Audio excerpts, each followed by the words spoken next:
Mandela es pues una persona que ahora tiene 90 y tantos años y sin embargo sigue siendo muy reconocido, muy respetado, pero desafortunadamente muy poco replicadas sus actitudes.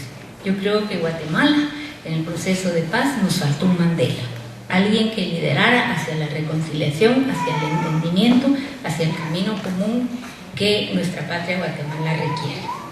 Pasamos ahora al tema de Luther King, más cercano, porque efectivamente uno ve con espanto cómo en los años 60 en el sur de Estados Unidos era común, absolutamente común, una discriminación tremenda, donde los negros no tenían acceso a ciertos restaurantes, a servicios públicos, a escuelas separadas, y un país como Estados Unidos, que uno lo ve como un referente de democracia y respeto a los derechos humanos, con toda la tranquilidad lo practicaba. ¿Cuál es el primer incidente que cambia esta situación?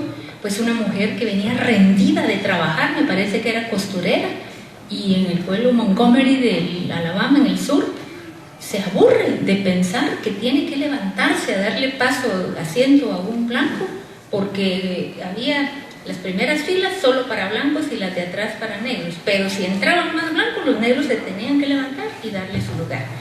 De la oposición de esa mujer que pacíficamente, simplemente no se levanta, surge un movimiento de derechos civiles impresionante, donde la población negra de Montgomery por 3 semanas no usa buses en boicot, porque Luther King estuvo muy involucrado. Él era un pastor bautista y se graduó de abogado en el norte, donde hubiera tenido con su inteligencia y capacidad la posibilidad de prosperar mucho.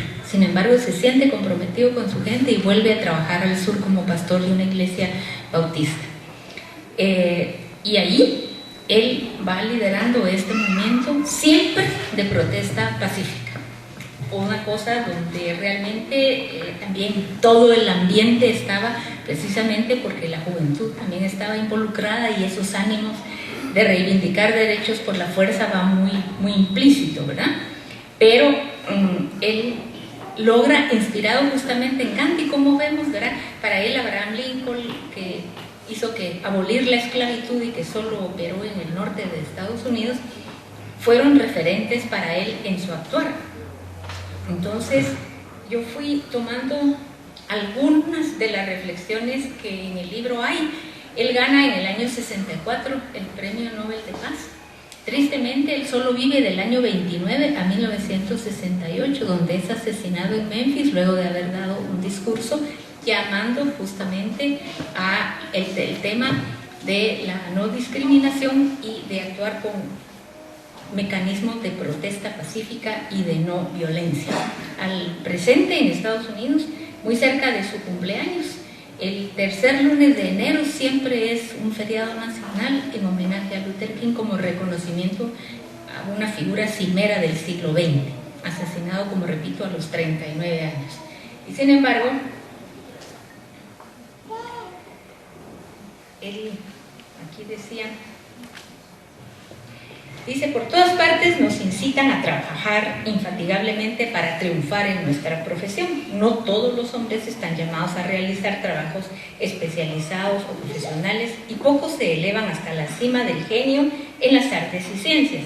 Muchos están llamados a ser trabajadores en las fábricas, campos o calles, pero ningún trabajo es insignificante.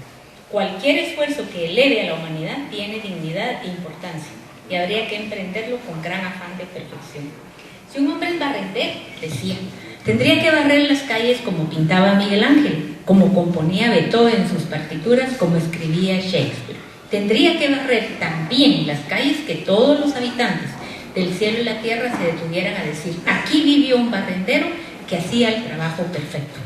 O sea, ahí se ve claramente el matiz de su orientación cristiana, ¿verdad? Porque él siempre tuvo ese reto, ¿verdad? Escribir como pastor bautista, aplicar los principios del cristianismo y encabezar el movimiento de derechos civiles, donde muchas veces estaba la resistencia a pensar que del lado de los blancos el movimiento radical era el Ku Klux Klan, que realmente hacía barbaridad y asesinaba y quemaba casas y agredía sin ninguna misericordia, ¿verdad? Él decía que a él Cristo le daba el espíritu y el móvil, y Gandhi el método, porque Jesús no, digamos, como que no hay una aplicación práctica, pero sí su inspiración en el espíritu y en el modo. Entonces, él decía, en primer lugar, a los negros les faltaba unidad. Había algunos grupos que intentaban hacer algo por salir de esa situación injusta, pero lo hacía cada colectivo por su cuenta. No había ni coordinación, ni unidad de objetivo, ni unidad de estrategia para conseguir lo que todos pretendían. Eso nos suena familiar, porque es un poco como de naturaleza humana, es un poco como de que cada quien su pequeño feudo lo quiere liderar. Y la causa común, donde haya un líder que no sea yo, le demos algo de distancia. Entonces, no había esa unidad de estrategia para conseguir lo que todos pretendían. Por eso apenas lograban nada y las cosas seguían como siempre o peor, porque cada fracaso les convenía de que no se podía intentar nada. Entonces, al faltar ese interés por coordinarse, se concretaba en pasividad, en no hacer nada, en no participar, en ser apáticos a todo y vivir continuamente atemorizados. También les faltaba, decía él, conciencia de su dignidad de ser humano. Yo creo que los que tenemos la idea de ser criaturas, tenemos una conciencia implícita de nuestra dignidad de persona, que está por encima de nivel económico, social, de sexo, de ubicación geográfica donde vivimos. Cuando realmente el cristiano asume su condición de criatura y de dignidad de persona humana, realmente pasa a ser menos importante cómo nos traten, cómo nos discriminen, cómo nos vean, porque uno está seguro que el otro es el equivocado y que hay que ayudarle a corregirse. Entonces, muchos habían aceptado ser inferiores, que era normal el trato irracional que recibían, había aceptado que no estaba demasiado mal ese sistema que los segregara. Entonces, él se preocupa mucho que cuando esta crisis de 3 semanas de no usar los autobuses lleva a que realmente los dueños de autobuses ya tratan de mediar, porque efectivamente era negocio y la cantidad de negros que se movían en los buses era importante. Entonces llegan a una mediación donde con ciertas restricciones se retomaba el acceso, ya no en las condiciones anteriores.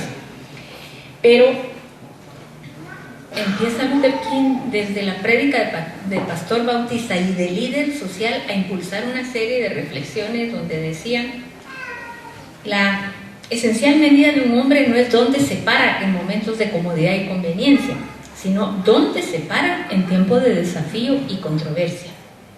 Nuestra vida comienza a terminar el día que nos quedamos callados de las cosas que importan.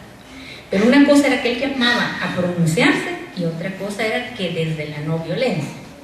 Todos podemos ser grandes porque cualquiera puede ser útil. No necesitas tener un grado universitario para servir.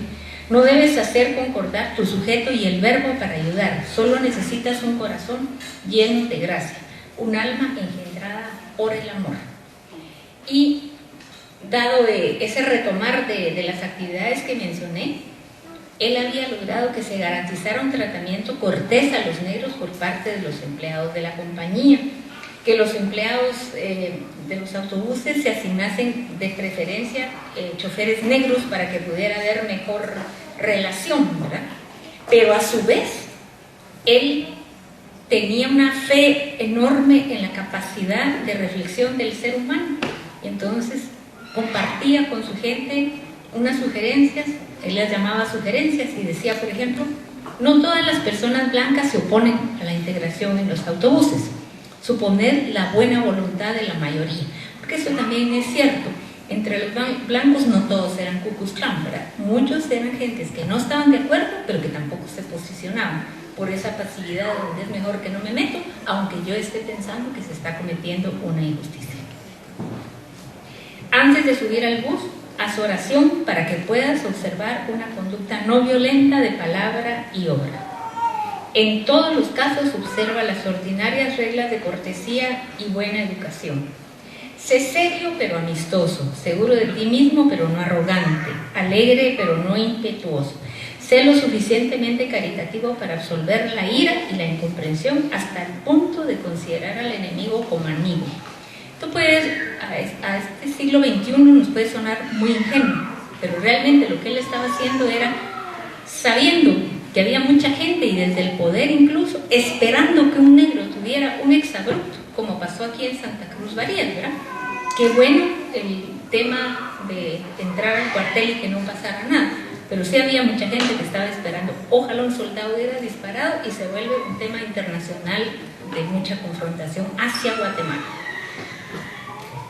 No te sientes deliberadamente junto a una persona blanca, excepto cuando no haya ningún otro lugar libre. Si crees que todo esto no lo podrás soportar, ve a pie durante 1 o 2 semanas más. Tenemos confianza en nuestra gente, Dios nos bendiga a todos. Porque efectivamente la prudencia de lograr demostrar que se podía pasar de la separación a una integración en los buses donde no iba a haber incidentes era muy importante. Estoy segura que la gente del Ku Klux Klan estaba deseando un incidente para agrandarlo, para exagerarlo, para hacer de eso un tema donde se volviera a los sistemas anteriores. Asimismo, al hablar de la libertad lo decía, la libertad nunca es voluntariamente otorgada por el opresor, debe ser exigida por el que está siendo oprimido. El tema es, la no violencia no es cobardía ni es hacerse a un lado, es la forma en que se hace. El odio paraliza la vida, el amor la libera. El odio confunde la vida, el amor la armoniza. El odio oscurece la vida, el amor la ilumina. Debemos aceptar, dice, la limitada desilusión, pero no debemos nunca perder la infinita esperanza. Y ese es un tema que en Guatemala preocupa.